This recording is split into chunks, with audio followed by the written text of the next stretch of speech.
Afternoon. Welcome to the Hamilton County Board of Commissioners May 9th, 2023 staff meeting. I will start off by having each of us introduce ourselves. Christy Rischel, Assistant Clerk. Leslie Hervey, Clerk to the Board. Stephanie Summerall, Dumas Commissioner. Good afternoon, I'm County Commissioner Denise. Jeff Valuto, County Administrator. Charlie Annis, Prosecutor's Office. And I'm Hamilton County Commission Board President Alicia Reese. We're going to go to our calendar, but I want to, first of all, apologize. I had an emergency at the dentist, so I won't be doing a whole lot of smiling. So please bear with me. We have a presentation today about the Electric Vehicle Committee, and we have Brad Johnson, our Director for Hamilton County Environmental Services. Welcome. Thank you, Commissioners. It's an honor to be here, especially in this capacity, so I really appreciate it. If you could fire up the PowerPoint. Very good. Okay, I know that, one of the things with this committee, we started late last year, and I definitely wanted to have a slide to acknowledge all the different people that were involved. And very, very good group. We tried to get everybody under the board, at least one representative. Some we had two, depending on how many fleet vehicles or if they had staff that had more than one person involved with fleet vehicles. So a couple of people, I apologize, am I talking too loud? That's not normal. Trying to figure this out. We've had this happen twice. We're in the midst of getting a new microphone ordered. Okay, we're working on Okay, I'll just stand further back. Sorry. Hopefully won't get that reverberization. So two really key people that were included are Power Clean Future.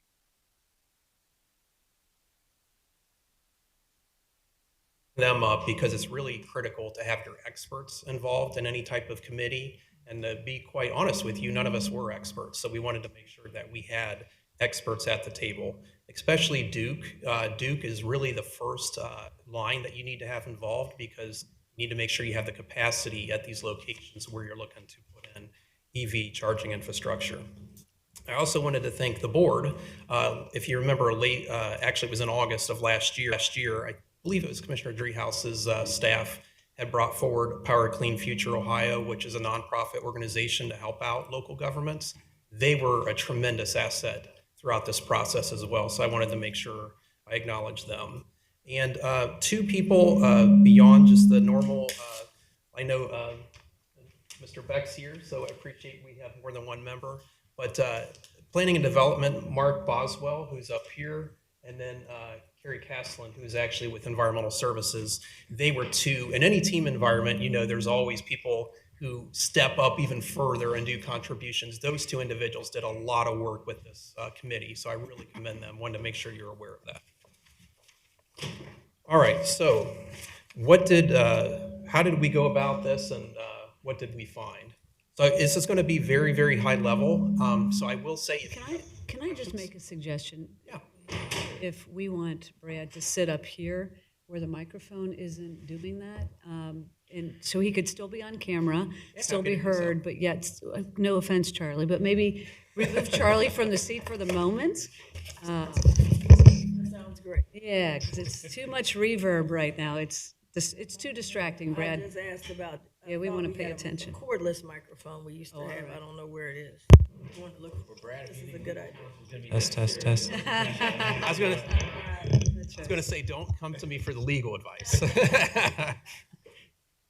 So as far as, can you hear me okay, though? Yes, we Okay, can hear you. perfect. So the biggest concern that came out of this, well, let me step back one. One of the things that we realized is getting the information together with all the concerns. How are we going to go about doing that? Now, the first two meetings we did specifically bring up and did round robins as to what they felt were their biggest concerns. But then we realized truly the only way to figure this out was to do a in-depth survey analysis, which is actually Appendix B in your the report that you have there. So you're more than welcome to go through each of those individual questions. I'm not going to be doing that today. But really no surprise, the number one largest concern that the committee had is the cost.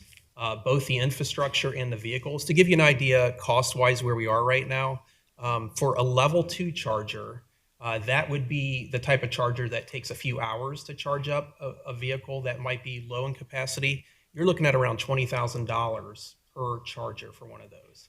Now, the DC fast chargers, which are considered a level 3 charger, there aren't a lot of those, and I know that federal administration's looking to get more along the corridor, and I'll talk about that briefly. But those go anywhere from $40,000 to $50,000 on average per charging station. So that kind of gives you an idea what the costs are involved. And as far as vehicles, right now vehicles, EVs are averaging right around 59,000. Now keep in mind that number has been going up and down. There's a couple of reasons. It's been going down because the market is getting more and more people are purchasing EVs, but it's also going up because the demand, as you can imagine, there's a higher demand for higher quality vehicles in terms of like trucks, SUVs, vans, those kinds of things. So that'll drive that price up. But that price compared to an internal combustion engine is about, I believe it's $15,000 to $20,000 more on average for an EV right now. I do expect that will go down as time goes on, but those are two considerations that really need to come into play the most with this. Number two, and this is something really critical here in Hamilton County, this is not a one-size-fits-all. Each department, each facility has different challenges and needs. As an example, downtown, we clearly have parking as a premium down here. So to dedicate parking spaces to just EV does create some other logistics that we may not have at where our office is at 250 William Howard Taft, where we have, I don't want to say plenty of parking, but certainly enough parking to where we could put in EVs. And then you do have other issues that you need to think about in terms of, again, the electricity, security, those kinds of things. So it is very, very specific to each of those facilities. And each facility does have to have a study done ahead of time to really evaluate how much and what can be done at that facility. So that is something that has not been done yet, but that's something that needs to be brought forward, moving forward with this process. So the other big thing that the survey, and this is good, I was very happy to see this high up, was that the desire to lead and to be a resource for the region. I think that really is one of the key drivers as to why we're here, is to make sure that we set the example moving forward with EV implementation into the county fleet vehicles, but also that we allow those chargers, when possible, to be available to the public. That's going to be a key aspect to this. And then number four, I mean, obviously this is the biggest one to what I do with my career and the staff, but lower the emissions. And we do have, I've talked about ozone attainment, particulate matter. We do have concerns here in the Cincinnati region as far as emissions and the operating costs. So the other thing is that even though on the front end these do cost more money, there is a cost savings associated with the amount of energy that it takes to charge these. So to give you an idea, as far as the average price for an EV right now, you're looking at about $500 a year in electric power to charge that throughout the year, compared to an internal combustion engine where you're looking at about $1,200 a year. So less than half you save per vehicle. So it is an investment on the front end, but you do save money in the long run. And I did put some numbers in the report there. Now, keep in mind the 150 vehicles that we, on average, should be purchasing within the next several years. That includes the sheriffs, which I think they were 25 to 30 vehicles per year. But that is a significant number that we need to think about as we move forward. And then the last one was security and accessibility. I kind of already mentioned that, but we can't just start putting these charging stations in areas where we might have a security issue. I mean, the last thing we want as a county, and this might be where I look to legal, would be taking on the liability of, if something, God forbid, something bad were to happen, but if somebody was injured or if somebody was charging, waiting in their vehicle, and, there was some type of security issue there involved. So those are all things to think about. Now, I did put on the bottom of this slide, this is really critical point to explain right now. I'm sure you've heard in the media that there is a nationwide supply chain issue right now with EVs. And I kind of looked at this as both a blessing and also not a blessing. And it was a blessing in the sense that, I don't want to say we're a little bit late to the game, but that the fact that we're doing this evaluation now, the timing is actually pretty good because we can prepare ourselves as the EV market gets back up to where purchasing is not going to be as much of an issue, but it is a substantial issue right now. If you didn't know, local governments are substantial on back order months. Sometimes I've heard certain vehicles could be up to a year that you'd be able to purchase that vehicle. All right, as far as funding opportunities, so this was the biggest thing that we needed to really look at. And the good news, I was just telling Jeff, is that there's lots of opportunity for funding right now. And the two to the left there up on the screen, we've actually, I've taken the initiative. We've applied for both the Climate Pollution Reduction Grant and OKI. They just had their deadline on Friday for a new pilot project that they're looking to do, which would be a perfect opportunity to get us started with EV infrastructure at one of our facilities. One thing I did forget to mention is we have already taken the initiative. Our county garages, and I know that you know this, but this is more for the public, do have EV charging infrastructure already available to the public. And I believe, Jeff, the Findlay Market Garage is also going to be in that situation as well. So Climate Pollution Reduction Grant, like I said, this one's actually a great opportunity where funding is available now, $1 million for planning purposes. And I've been working with OKI, City of Cincinnati, Green Umbrella, and some other partners to come up with a regional plan for climate and how we're going to control that moving forward in the next couple of years. So a lot of good opportunity there. Like I said, this one here, we just applied for last week. So we have one facility with a backup facility. Potentially, I do know they got 9 applicants, but I feel really good that we would be chosen, hopefully, for that project. And these two over here, these are 2 other opportunities. We'll start with the smaller one, OKI. They have what's called the CMAQ program. You probably have heard of that. It's been around for a little while. It has not really been used a lot for funding of electric vehicle infrastructure, but it's been more for roundabouts and things. But I know OKI is looking to get more into using these funds for EV infrastructure. The only thing with this, well, I shouldn't say the only thing. One of the advantages of this program is if we had a facility that would only be for fleet vehicles, if there was not the opportunity to have public charging there, we could apply for funding with the CMAQ program. And then the Charging and Fueling Infrastructure Discretionary Grant Program, another huge nationwide program available under the Department of Transportation. And we are working, I just had a meeting with Greater Cincinnati Chamber last week on this. And again, I'm really happy to announce that this is going to be a regional partnership to where we will be working with all the regional partners, including the City of Cincinnati, to make some applications for that. And the deadline for that, now keep in mind, this is going to be more than 1 year, but for this year, it is about a month, I'm sorry, the end of the month here. So we're hoping to get that application in. And like I said, if you have any questions as I go through this, feel free to interrupt me. I want it to be more of a discussion. Okay, recommendations. So this is kind of the big, what are the next steps? So one of the things that we're looking to do is to actually have kind of a call of action. One of the things I know is, one of the questions I had even is, where does this committee go from here? And one of the obligations that I had, and I was willing to step up, was to say, okay, Environmental Services will step up and we will provide the oversight and annual progress. So I'll be coming to you at least once a year to provide an update where we are. Procurement, I know the purchasing office, Joe Williams, has been working. I believe she's a month or two months away from the next set. So she's been working hard to do that. One of the things that I will say, we were looking at goals and metrics that we wanted to do, but this is where I'm going to use we might want to use a little caution, and I didn't give exact deadlines. I think because the market is still a little questionable, we might want to get this pilot project done that I'm talking about, get a better feel for how long this process takes. And at that point, hopefully the EV market will be in a better spot. And if the commission wants us to look at maybe metrics and goals in the future, I think that might be a really good option. What we don't want to do is, I'm sure you've seen other local governments do, where they actually say we're going to do this by this date. Well, then now they can't purchase any EVs, so it puts them in a really tight spot as to how they follow up with those goals. Education, again, this kind of goes back to that one question about we want to be the leaders. So this is where we need to, as a county, if we decide we want to do this, we would need to develop priorities as to how we want to implement these things moving forward. Part of that is just getting the information out, and we've already started that process through website content, promoting the app about where you can go for these things. And actually, that's part of the equitable access to EV.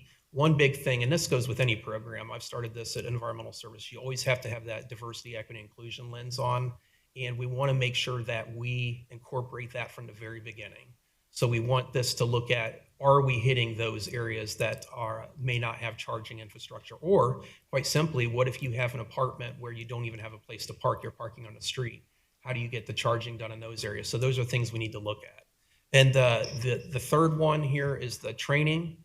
So obviously, and I know Engineer Beck can talk to this too, but our training, you think about, we've gone decades of mechanics working on internal combustion engines. Well, that's going to be changing. So the good news is this: the maintenance overall for EVs is much, much less than internal combustion engines. However, long term, there are pretty large investments when it comes to battery life and other things that might be a challenge for our current workforce and how we do that. There are training opportunities, and I do want to commend, I think it was Commissioner Dreehouse's office sent, is it Great Oaks, has a local opportunity, which I think might be a really good chance for us to maybe tap into with the mechanical training side of things. So those are the big recommendations.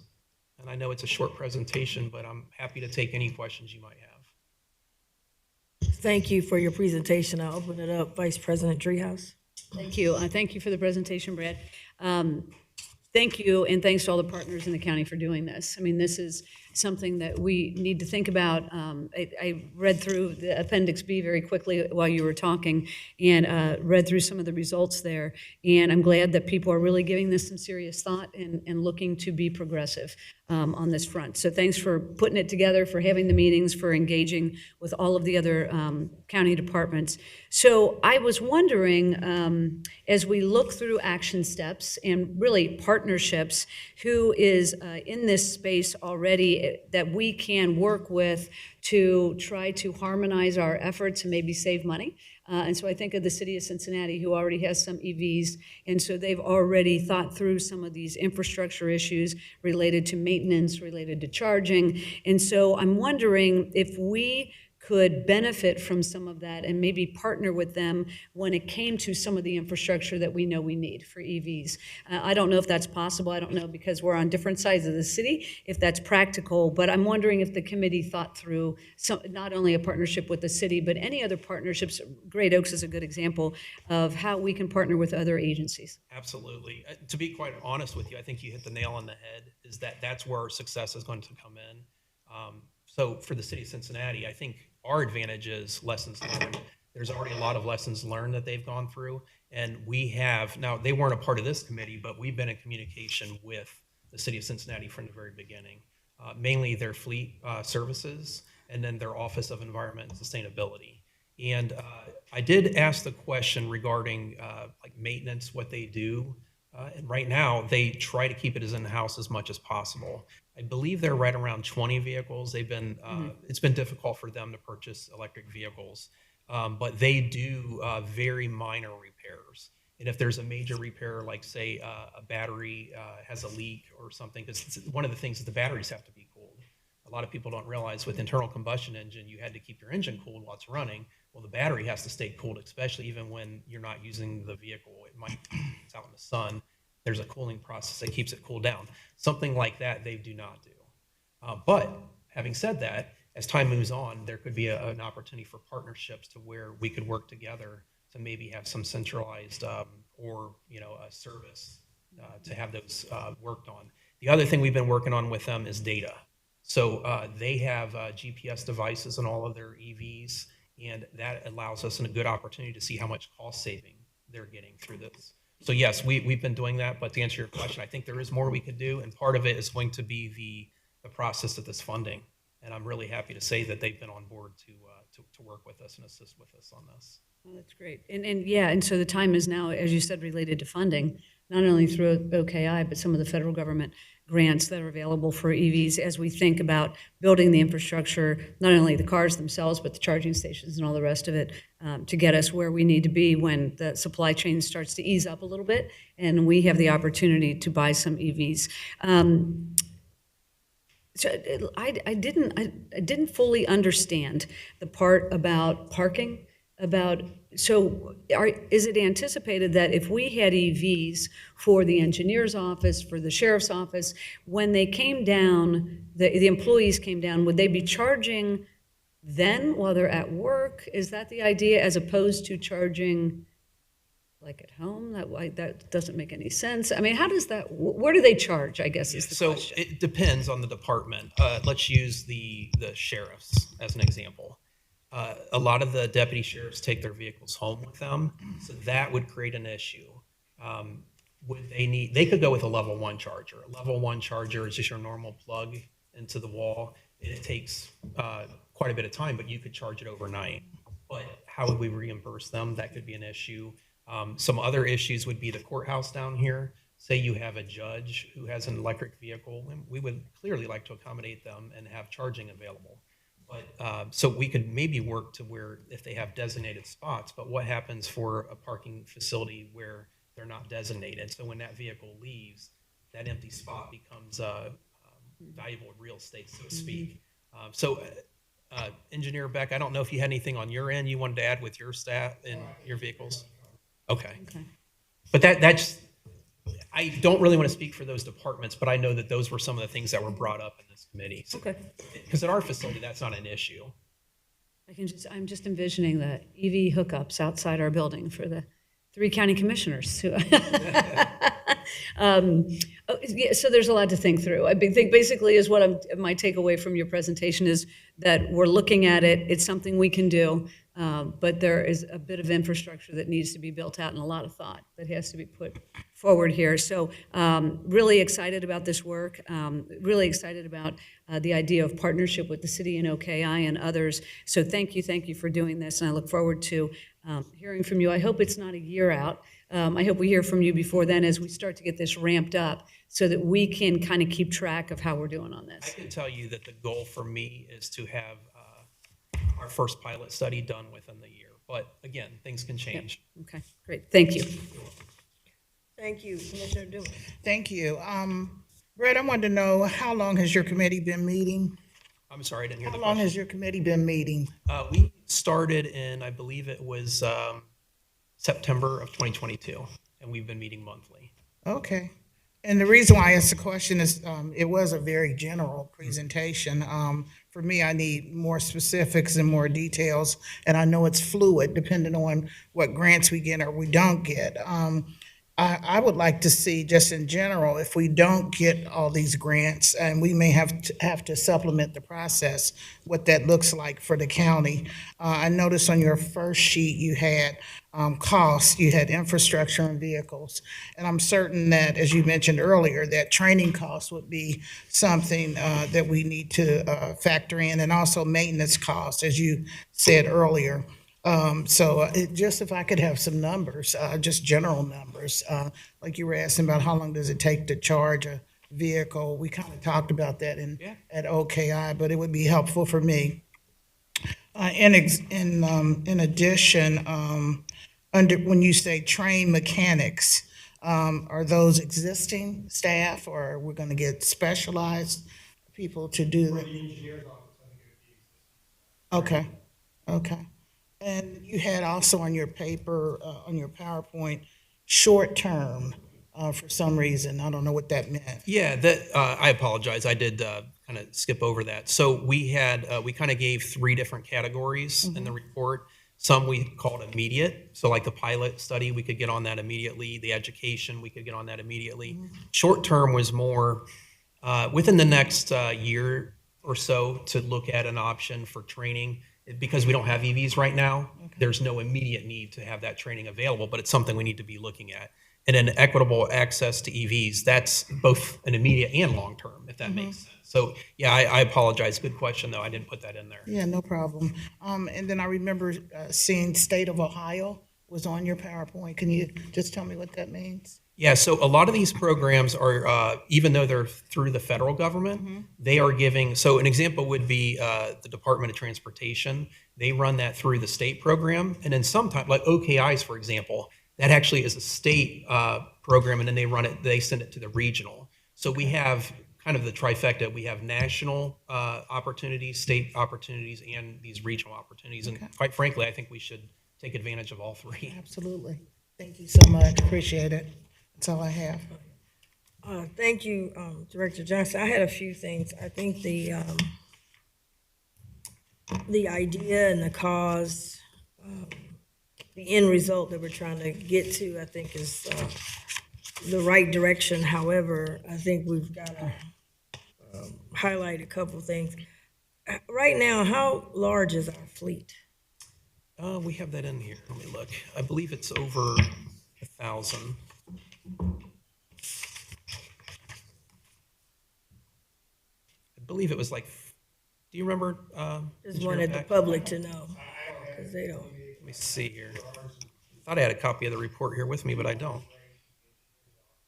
It's, if you look in Appendix B, it's going to be like the fourth or fifth question, I believe. Unfortunately, though, you know what? It's not added up in there. I believe it was right around 15. Do you have it, Holly? I don't have my list. Oh, I okay. just wanted everyone that's watching. I far overestimated. I apologize. And then doubt, Holly has it. There it goes. Okay, so that's the fleet. The other question that we had was, and I do have some concern. I agree with the fact of piloting with the city of Cincinnati that's kind of out front on this. And like you said, they have infrastructure they're putting in place and those kind of things. So I think that'll be helpful. Wanted to also ask about the other communities, first suburbs. You know, we'll be out in 49 municipalities, and we're fighting to get broadband in some of these areas, Wi-Fi and those kind of things. So, have you talked with any of them? I know we had more of an internal type of team, but have we included some of those first suburbs, smaller municipalities, villages? Great question, actually, and I've been thinking about this. So the answer is yes and no. So really, we have had very preliminary discussions with the local governments. However, this is where we don't really have a dedicated person that works on these kinds of things with EVs and sustainability. So one of the things that I've been looking at as an opportunity is through this funding process. It looks like we might be able to get some funding available for educating the other local jurisdictions. So yes, to answer your question, that is something that is high on my priority list that we could certainly do in that capacity. Are we doing it where we've met with every individual local government? The answer is no. Right now, we have not done that. Yeah, I think it would be good in terms of next steps before we start getting so deep into it. Maybe there's a Zoom or something to bring kind of great idea. everybody in. Sure. And kind of getting an understanding, because I know we're still Yeah. working on some infrastructure in some of these areas that have been neglected. And I don't know if I would also maybe recommend SORTA, and you might ask me, why would I want SORTA in there? Because they have that money to fix roads. Yeah. And would that go, as you're fixing the road, is there something that could be, included as it relates to this as well? So I just wanted to throw that out there, but I think having them at the front end versus the back end might be helpful. You're right. I mean, this committee focused on the internal fleet vehicles, but I think you're right. That was one of the key findings that we came up with, is that you need to involve the community. So I love that. It's great. The other thing I was going to highlight is we brought up originally, I know, in the meetings, I know my fellow commissioners, every time we approve cars, I know I've always kept asking, what about, are we looking at, as we're going into new cars, electric cars, and there's a lot of cars in the sheriff's department. Now, we don't want the battery to go dead when they're running after someone else, or the car not being as powerful. Our cars, the sheriff's cars, got to be as powerful as they should be outrunning every regular car that's out there. Did that ever come up? Because we don't It want. came up in the first meeting. Range was definitely, range is the capacity of the battery from point A to point B before you need to charge again. Yeah. That was one of their largest concerns, was range, for sure. Gotcha. And are we working on that, or as the city of Cincinnati, do they have their police cars, or are they? It's in their plan to do it, but again, nationally, cruisers have been quite a challenge to get in the police force. It's almost a pilot study happening right now throughout the country. think I saw Michigan just got a EV Mustang for one of their vehicles. But yeah, that's a great point, is that their biggest concern was charging and then the range of it, because that would be the worst thing to happen, right? To be in a chase and then your battery run out. Right. And also that a lot of these, that brings in the municipalities again, because a lot of, the sheriff is the police department now for a lot of municipalities. So the infrastructure issue may come up as well with that. The other thing that I had was, oh, I'm sorry, Mr. Engineer. Yes. I just recently read a study where the city of New York was using electric trash trucks. They use their trash trucks across snow. And during snowstorms, they basically shut down because the batteries got too cold and not enough power to plow the snow.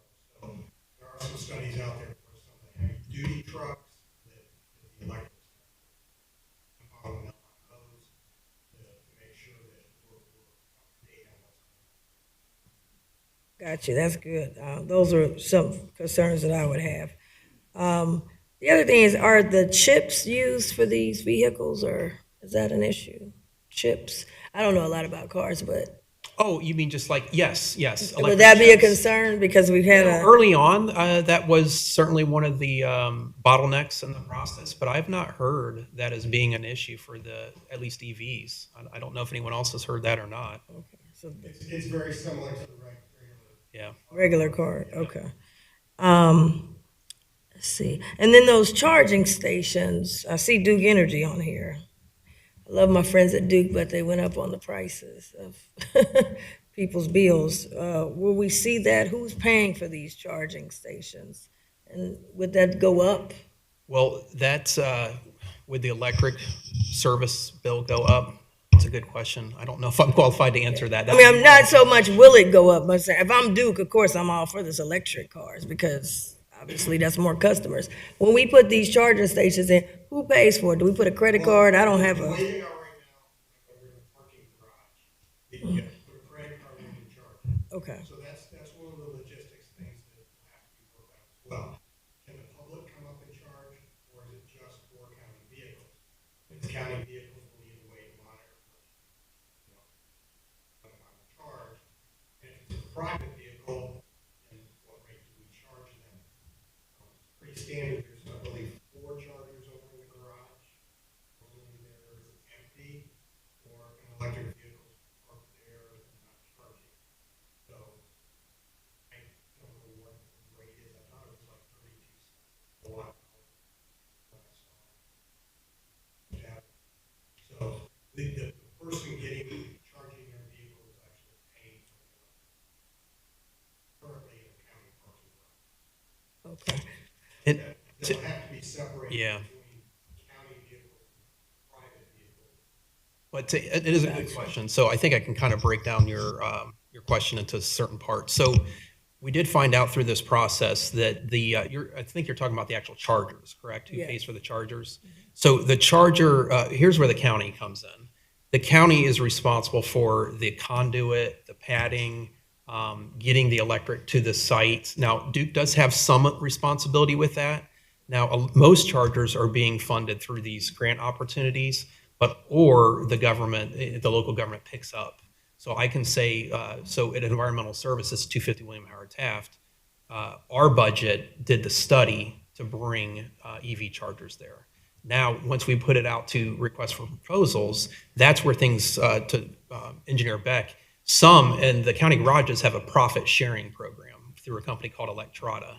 So they front most of the upfront cost of the charging infrastructure, and then they pay for it based on what he was explaining, how they build the electric. And then we actually see a profit, the county sees a profit from that. Now that would be if we went with Electrata. Not every company goes with that model, but it seems to work really well. The representative we had, Stadia, Parking and Stadia, they said that it has worked really well for the county. Okay. Thank you. That's really helpful. And I appreciate the presentation because it shows, all the complexities that we have to, we know where we want to arrive at. We know it's, where we want to get to. I think It's just now, like you said, it has all these pieces. I'm glad you talked about the equity and diversity, because when you go to certain neighborhoods, even now, there's something as simple as a public restroom. You go in the black community, you can't find a public restroom anywhere. I had a situation, I couldn't find nowhere in the black community to be able to use a restroom. And just something as simple as that, and now we say if we go EV, we go into certain communities, or we might go into a village and not a big city, we have those issues. And I just wanted to make sure that if we're going this way, like you said, there's access, equal access to this. Because before, I think having an electrical vehicle was like the cool thing, you know, it's for the lifestyles of the rich and famous. You go to certain communities and they would have it, and you got your Tesla and you pull up, and it's, you know, but now we're talking about making it where everybody can have access. And that's a part, so I'm glad you put that in your report as an I issue. can go beyond that even. A lot of the grant opportunities, it is one of the questions that's asked. So if you fall within, say, a half-mile radius of a low-income area or an elderly community, there's different categories. Your score goes up based on that. So I was happy to see that's included with a lot of the grant opportunities. But you look at the infrastructure right now, and what you just said is accurate. So, you know, in a lot of your higher income areas, you'll see charging infrastructure already available there, but in your lower income areas, you don't. So that would be a piece of this to make sure that we fill those areas in an equitable way. And I'm glad you were upfront that the cost is going to be more on the front end, but we can save on the back end. I think helping us just find out when we would start seeing those savings. Yep. So in other words, if we say, okay, first 3 years, you won't, but then you know, after that, you'll start seeing savings or whatever that, whatever I it think that's is. what this pilot study will be perfect for. We'll be able to get those hard numbers to show exactly what it means for Hamilton County. Great. And one other thing that Brad was talking about, charging stations, if we're putting them on county facilities, that's what prosecutors don't. And some of these grants, if you get a grant to put in a charging station, it needs to be accessible to the public, therefore it needs to be outside of the secure area facility. And then we're allowing the public to come on county property to charge the vehicle. So that's gonna have to be a liability. Prosecutors all work through with the county. Yeah. Those are some of the security things that Brad was talking about. These are all great things that maybe, you know, you don't think about. That's why I'm glad you had this committee of diverse people that have expertise. And then the last thing is on the car itself. I understood like the Tesla, if you want more, it's kind of like the video games now. You buy a video game, you know, everybody used to have an outfit on and everything. Now the video game, if you want them to jump higher, it's extra. And I just don't want that to happen with us. If we go this way, the car, and I heard Tesla's like that, you have to buy some more. If you want power, it's extra. If you want, you know, zoom or whatever, it's extra. Just wanted to, I don't know if those are things I would hope, well, I guess we'll find out in the pilot going forward. Because once we switch, you know, if we go all this way, then all of a sudden they always come up with something where they can make more money. All right, well, thank you. What do we have to do? Any action steps? I'm sorry. But Yeah, just one follow-up related to the charging. So I don't know how we gas up our vehicles right now. Like, do the sheriff's deputies go to one common place to gas up, or do they go all over the place and just use a credit card? Oh, they do both. Little of both. All right. The county engineer's office has fueling stations at all of our outposts. We do provide fuel for outside departments. They come in and fill them. But there are also some outside departments that have fuel cards with different service stations. Okay. I was just trying to Mix of both. do a little bit of an apples to apples. If we've got them fueling up in the same place, then we can have them charging up in the same place. But the charging takes so much longer than fueling up, right? That's the problem. Okay. All right. Thanks. All right, any other questions, commissioners? Okay, what's our next step on this? You're gonna come back to us? The funding, so I will tell you that I think the second week of June, we'll find out about the pilot study, see if we were awarded for that one. The other two that I'm working on right now, I should know late June, early July where we are. So I'm happy to come back and provide an update at that point if you'd like. Yes, that'll be great. Thank you. All right. All right, thank I you was a little very hesitant much. about sitting up here, but I like it. Not permanently, Jeff. You're welcome. Thank you very much. Okay. Next on our agenda is the Convention District Development Services Management Agreement. And Mr. Aludo, you're making that presentation? I will, Madam President, thank you. And just get the presentation teed up here.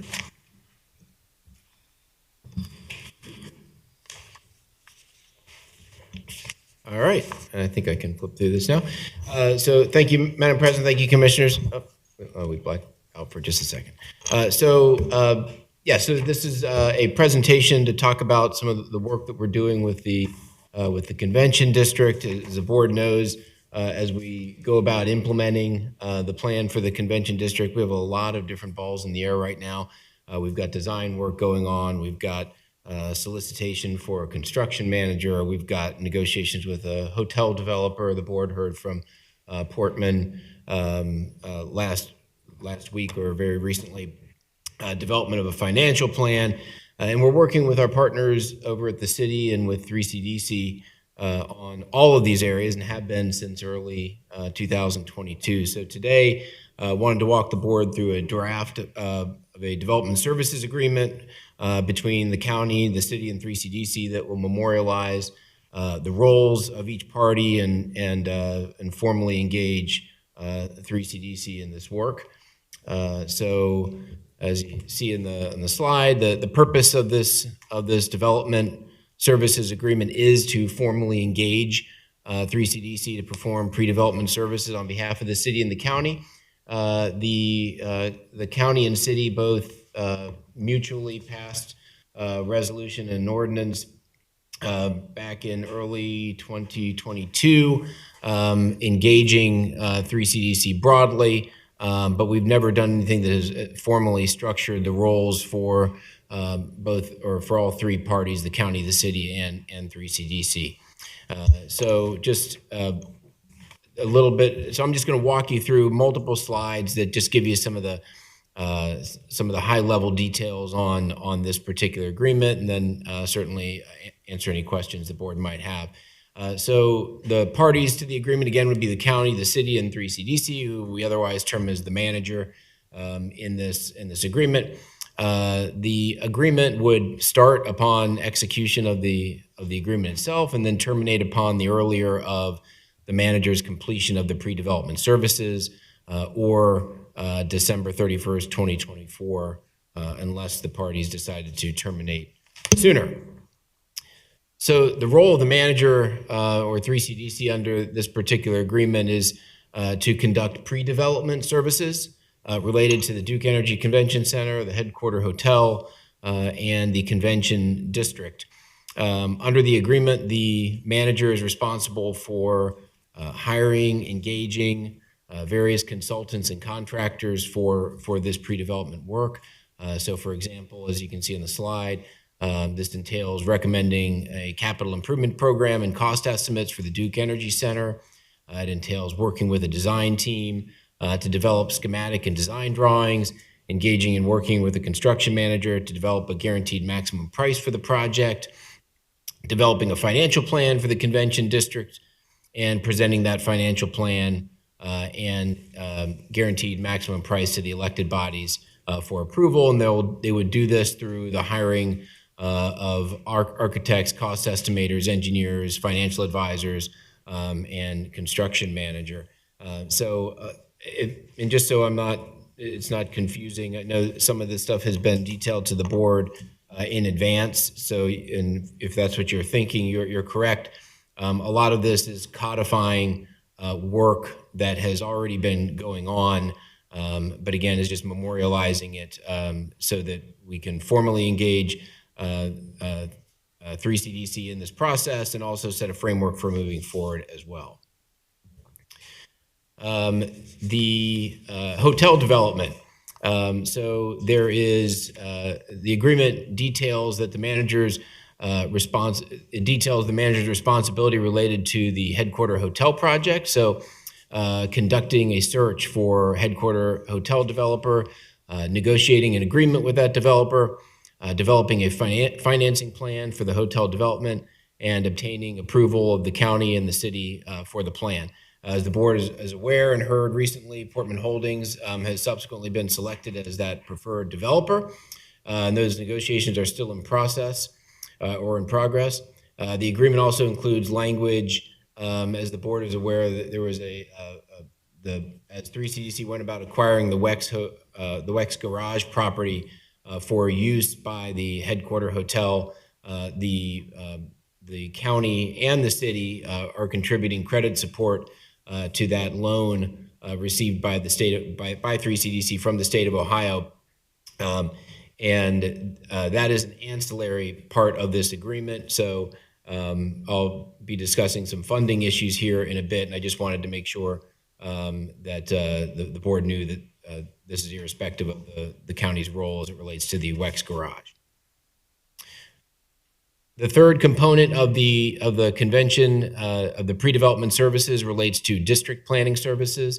The agreement sets aside the terms that the manager would be responsible for reviewing prior studies and findings, leading community engagement efforts regarding redevelopment of the district, making recommendations on various parcels and the use of parcels within the district, identifying development priorities in areas adjacent to the district, and making recommendations when necessary on acquisition of additional properties.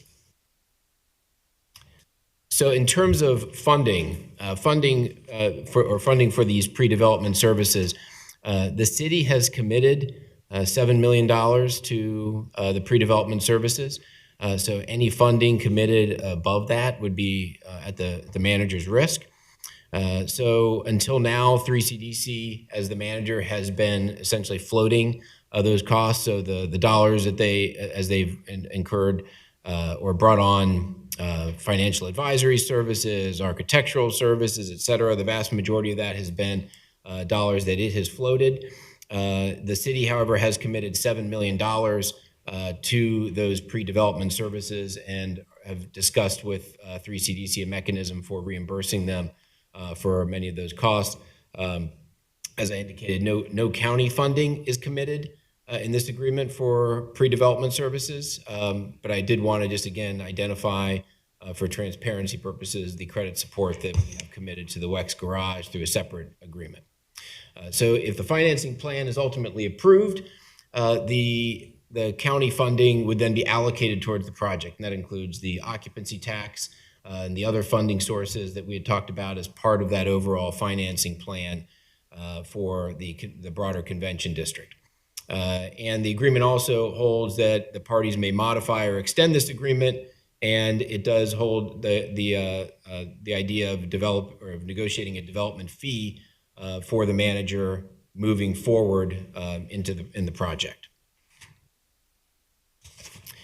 There's also some details, just some more simple reporting structures here. The agreement contains some simple mechanics related to designation of representatives, both from the county and the city, that the county administrator and the city manager would appoint a designee to serve as the respective organization's representatives on the project long term, that any direction provided to the manager by the county and the city must be in writing to be binding, and how update meetings would be held, et cetera.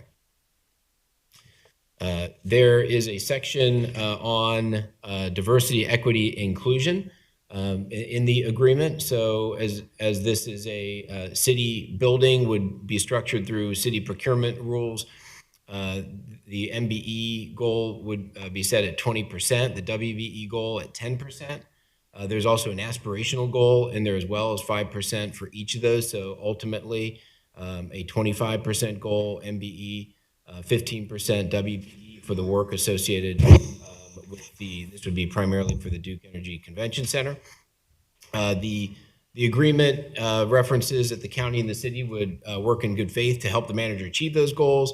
And it also lays out an extensive outreach plan that the manager would need to take with stakeholders related to the project, everything from ensuring that various trades were identified that were going to be in demand on the project, and making sure that minority businesses, women-owned businesses were provided opportunity to participate in those trades, even down to ensuring that there is opportunities for WBEs and MBEs that obtain work on this project to be linked with providers of capital to ensure that working capital, et cetera, was provided to those specific firms. And as I indicated, there's also an outreach plan associated with the diversity, equity, and inclusion plan in the agreement as well. There is also a workforce plan where the manager would work with organizations to place minority and women candidates into job opportunities and trade programs where we expect that demand is going to be created through this construction project. And they would be working with the Urban League, Cincinnati Works, Jobs Plus, and other organizations to affect that. The agreement also calls for the posting of all jobs with Ohio Means Jobs. There's some other compliance issues throughout the agreement. The agreement is subject to the city's Equal Employment Opportunity Program.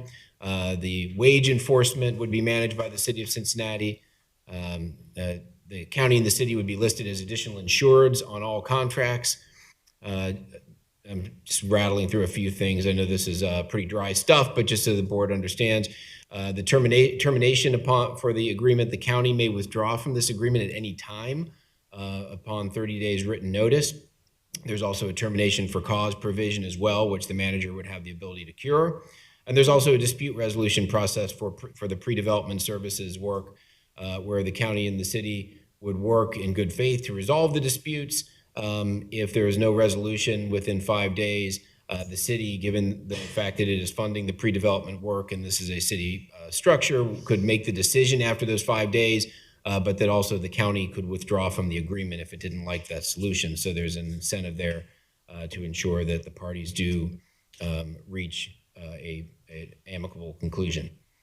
There is insurance language included within the agreement. I won't go into all the detail on this. Suffice it to say, the manager is responsible for holding that insurance, ensuring that the construction manager and its consultants maintain that insurance, ensuring that the county and the city are named additional insureds, and also for indemnifying the county and the city up to the limits of that insurance.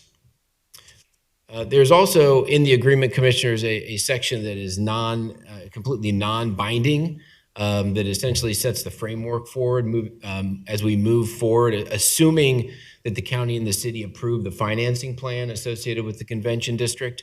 There's a section of the agreement that identifies, again, in a non-binding way, how the parties would potentially move forward, including, just again, for transparency's sake, indicating that the transient occupancy tax and the various sources of funding that the county and city have discussed allocating towards the project are the funding sources we're talking about.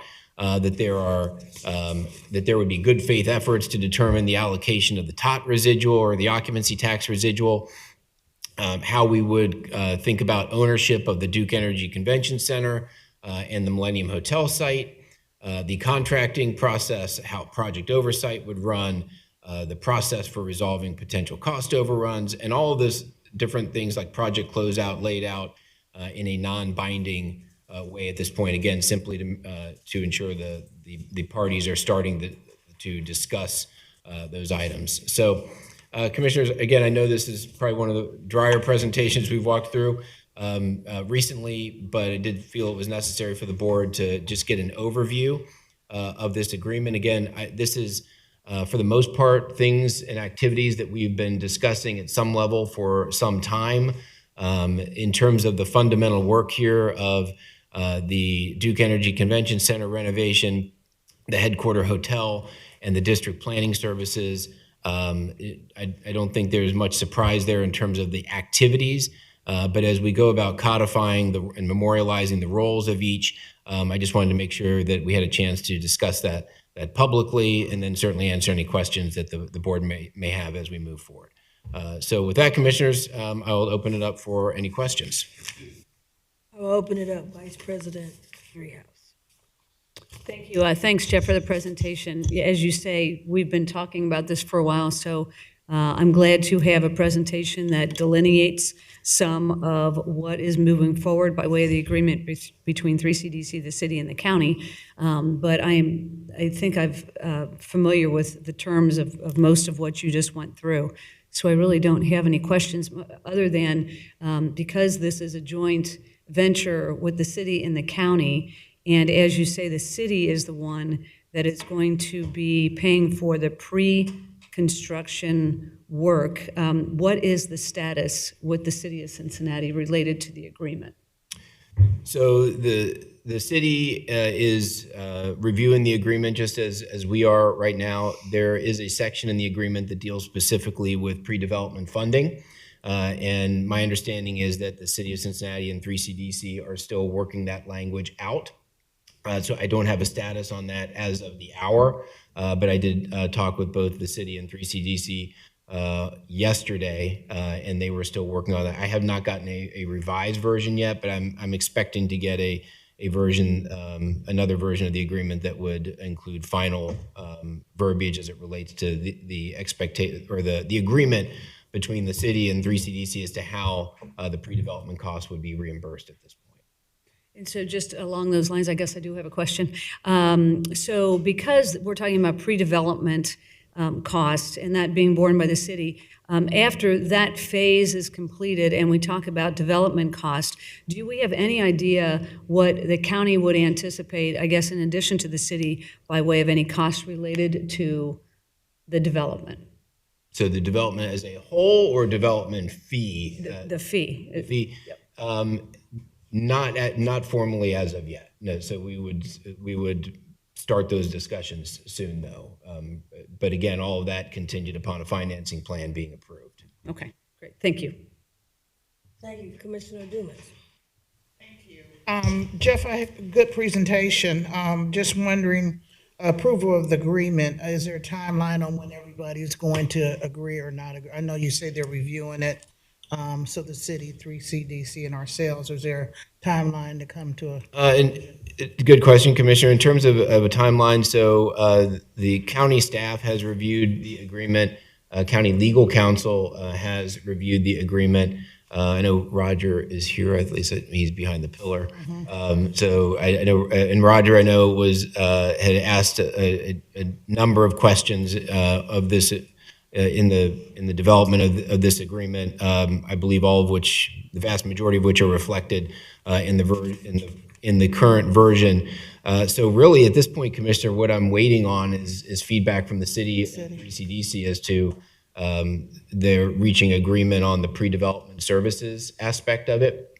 At that point, I would defer to the board from a timing perspective in terms of when you're comfortable, and I can certainly follow up with the city in terms of what their execution timeline is.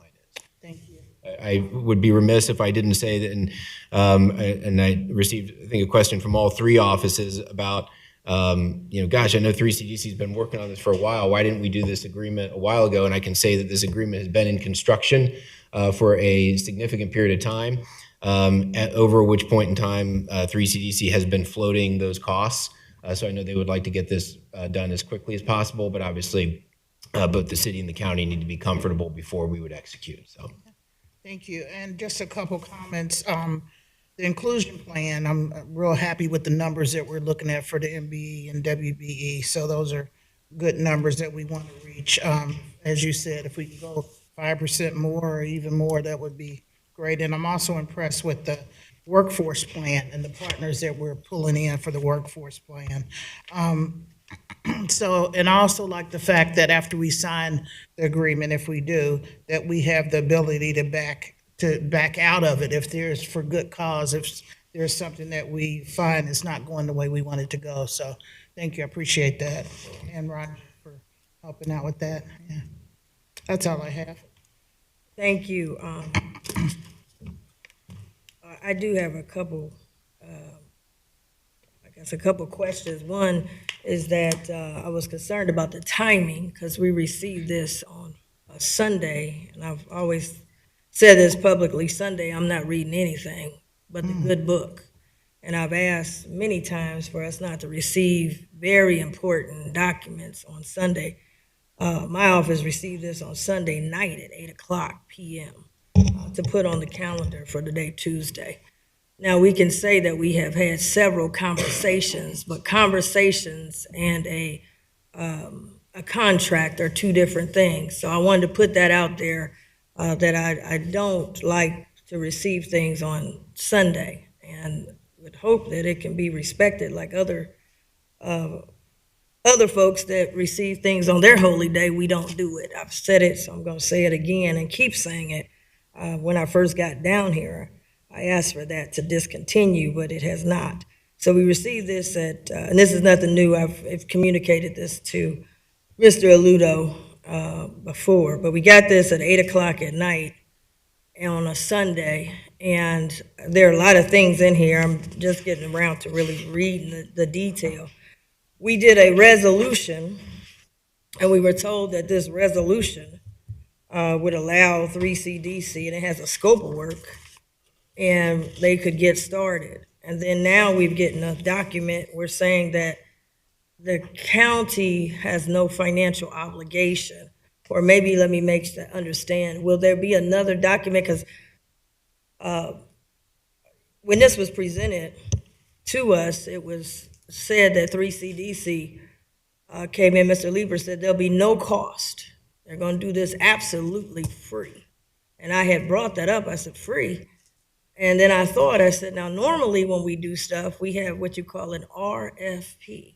Everybody else that comes before this county, they have to do RFPs, even on these grants. I mean, somebody getting $15,000, they had to fill out a bunch of paperwork, they have to compete.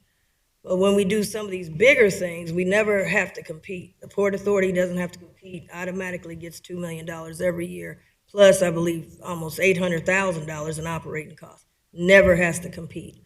And I'm just concerned that we didn't do, if we're gonna put any money up, we didn't do an RFP to say, like we always do, even to get a job, they wanna do a national search to see if we can find the best. And we never did a RFP. We never did an RFP to see what's out there. And so I wanted to put that on record. Then we had a resolution. I abstained from it because I couldn't believe they would do anything for free. We have this, and now this resolution, I guess, doesn't mean anything.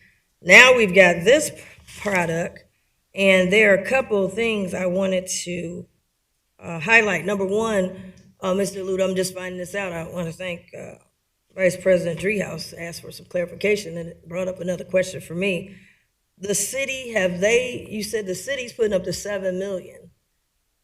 And you're saying you're waiting to hear back from the city or have they signed this document, or is it No, so the city has put up $7 million for pre-development services, some of which is going to be paid through this document, or some of that is going to be paid upon execution of this agreement, some of which is going to be, I'm assuming, drawn down over the course of time up until the time when we get to the point where the financing plan is delivered. And assuming that things are approved by the county and the city, there would then be a bond issuance and closing, and there would be, at that point, the city would be paying additional pre-development costs, I'm presuming. So what I'm waiting for is for the city and 3CDC to agree upon language as to how those pre-development costs are going to be allocated. right? So that's what I'm concerned about. Why are we getting the document? You claim there's $0 that we're putting in. Why are we first to the game? Wouldn't we, or has the city signed this document already? I guess Nobody has signed the document yet. Well, it seems to me that the Convention Center is owned by the city of Cincinnati. And according to what you're saying, the city of Cincinnati is putting in the $7 million. We're not putting in anything.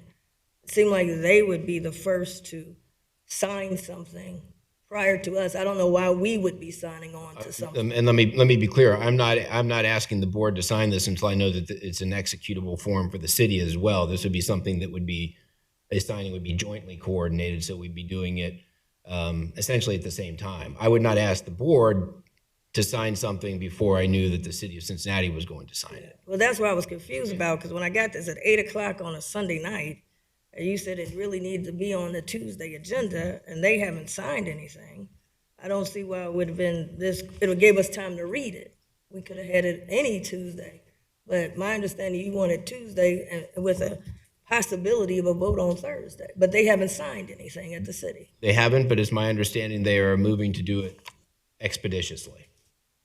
Are they doing it tomorrow?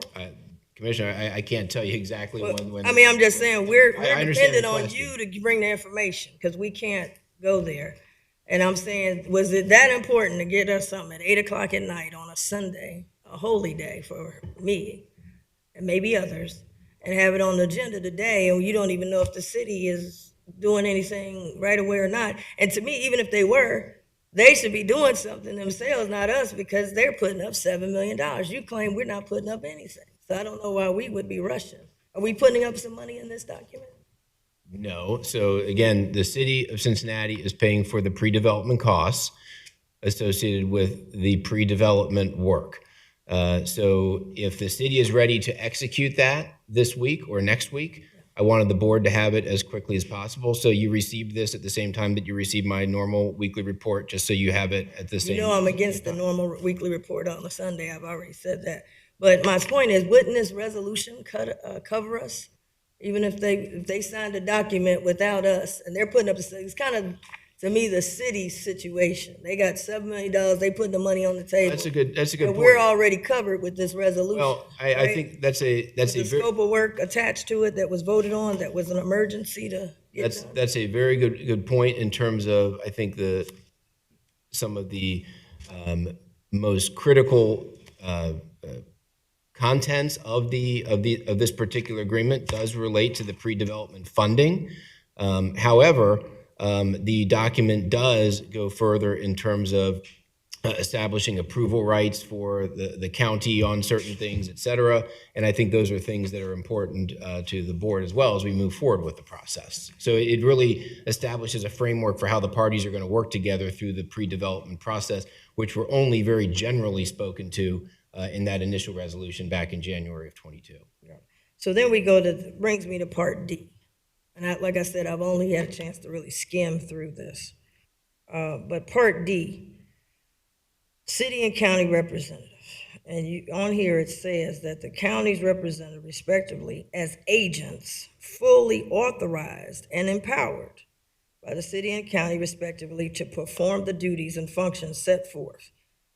So, and be able to approve matters. So that's where my point is, coming back to us. We would be signing away our rights to whoever the county agent is to approve stuff once we do this, according to number D.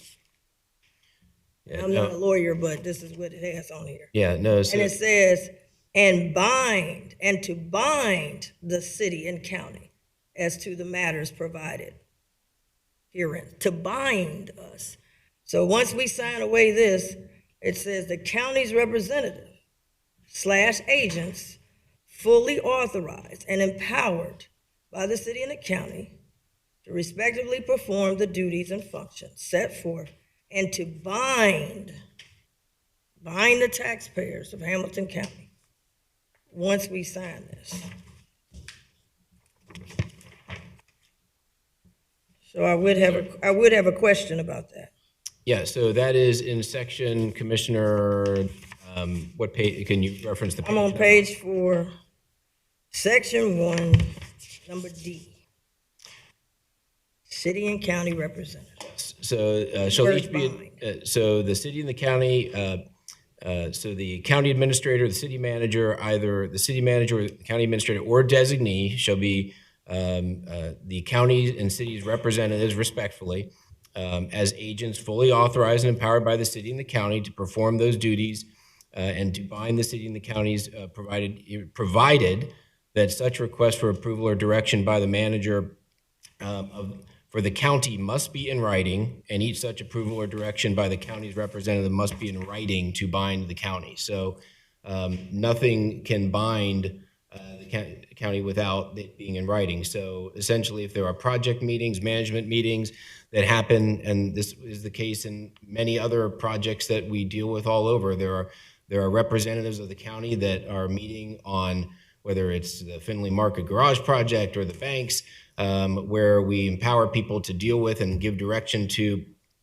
consultants and contractors In this particular case, it takes a step further by saying on this particular project, in order for there to be anything that's binding, that has to be formally in writing from that representative to the manager. Right, but my point is, when do we get it? It's only from the representative, that's you. When would we know about it? I guess is my question. I mean, I would like to get more clarity on the D. Number D needs to be clarified, because Give you clarity on it. otherwise, once we sign this over, you can write a letter and bind us and whatever. I would like to see that a little more fleshed out. And then when we refer to manager on here, we're referring to 3CDC. I want people to understand. We are correct. The manager would be 3CDC of the project. The other thing is, I mean, I don't want to put too much into it, but we signing off agreeing to something that we really don't know. On here at the beginning, when it talks about 3CDC, it says 3CDC has a track record of prioritizing diversity, equity, and inclusion, and has conducted such past projects with care and consideration for the best outcomes for the community as a whole. That's subjective. We don't know that. In fact, we've got people complaining about it. I can name you 3 African Americans who are trying to get the ownership of the buildings, and they can't. But then others are getting ownership. So I don't want to say that I know this to be true. I really don't, because I don't know all their information. So that's, if I'm signing off on here, it makes it seem as though I'm saying, yes, they have a really good track record at it. I don't know. I think that's subjective. The other thing, and I'm just, like I said, I didn't get a chance to really dig into it, but the other thing is, you said you wanted to be fully transparent. On here, it has that the manager, 3CDC, would be interested afterwards managing convention center. Now, we shouldn't be signing off on that. We don't own convention center. We don't do the RFP. We don't have nothing to do with the management of convention center. And for us to sign off on a contract, and they say, well, we done told you in advance, our real goal is to manage convention center, I don't think that would be appropriate for us. I don't think it would be appropriate for us to sign off saying, well, yeah, in the future, you told us you're interested in managing convention center. I don't know if was that the whole issue of selecting this group? And just to be clear, so we're on the same language, what page and It was on your PowerPoint. You said you wanted to be transparent, I believe. Or we talked about this. You said there was something and I told you I didn't want it in there. no, that wasn't about managing the convention center. What is it about? No, so that was about managing implementation of the convention center renovation project. Okay, so then this is not about implementation. What is this about? This is the pre-development work, so everything up until construction. Okay. So oversight of construction, not managing the convention center itself, but managing the construction project associated with the renovation. So on the management piece, isn't there a cost associated? Usually the manager gets paid to manage the construction of a project? Yes. And so you're saying to be fully transparent, they said they would want to tell us that they would be interested in it. I just didn't understand why it needed to be in the contract. That's my point I was asking. Yes. If they do end up being that, that's different. But why would we put it in this contract and sign off on it? Yeah, no, so that's a good question. And there is an entire section, I can't remember exactly what page it's on, Commissioners. There's an entire section that is deemed non-binding. I'm trying to find it here so I can reference the page number for you. But relates, it's on page 25. It says this section is non-binding and is included only for the purpose of indicating the terms expected to be part of a subsequent agreement. So the idea would be when the pre-development services are concluded, if the county and the city have jointly decided to move forward with a financing plan and execute the project, that at that point, this agreement would be modified and extended, and the parties would agree upon a framework for 3CDC serving as manager for the construction project moving forward. And there's a lot of different things associated with this that it was felt it would be good for the parties just to be on the same page because so much is riding on what happens after the pre-development services. For instance, we should know now whether the county and the city are prepared to commit occupancy tax revenues to the project. We should have at least given some thought to how cost overruns would be handled, those types of things. Nothing that's binding at this point, but just things so that as we look forward, we are generally at least talking about those things now and over the next several months before we get to the end of the pre-development services portion. When does the pre-development end? The pre-development services ends essentially upon the delivery of that financing plan to the Board of County Commissioners, or I believe the agreement states December 31st, 2024. That would be at the latest. So it's really at the completion of the services and the approval of the financial plan, or an outer bound date of December 31st, 2024. And then we'll get another contract that has to be voted on? Then there would be an amended agreement To this agreement? to this that would structure the oversight and the implementation of the convention center renovation. Correct. Okay, I'd like more time to be able to read thoroughly through it, but thank you. Any other questions, Vice President Yeah, Drew? just to clarify, Commissioner, you raised it, and I want to make sure I'm clear. So this agreement and any future agreement that will be related to this agreement are strictly about the renovation, construction of the convention center. This is not about the management of the convention center.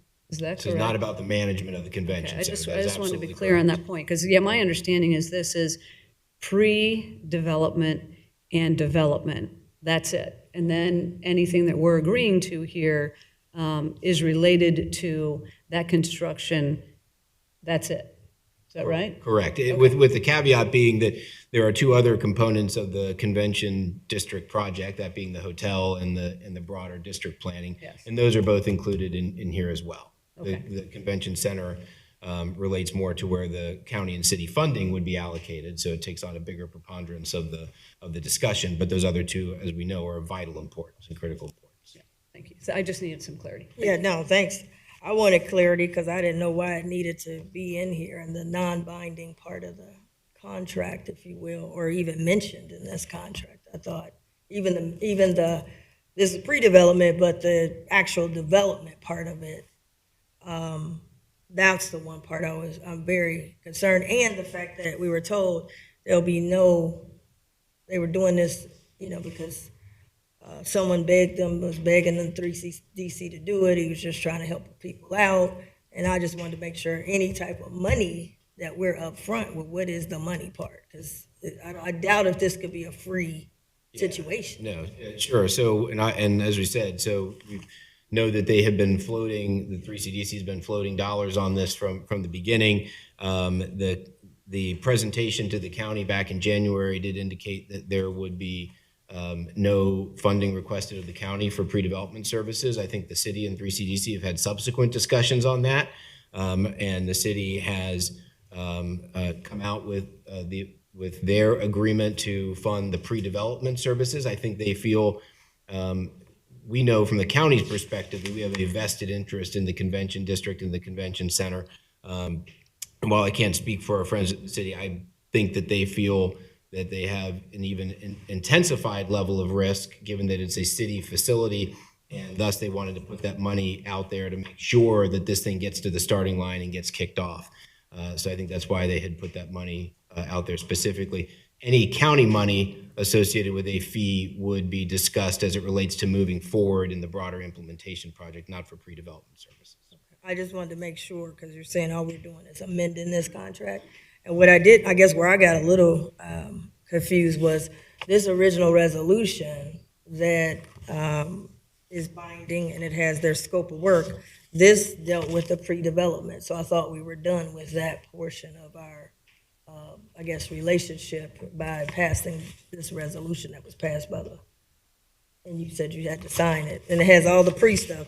So I didn't understand. I thought this was the development stuff. Got it. Understood, and that's understandable. And yeah, I think it's just a matter of trying to put it into much more specifics than what was in that initial resolution.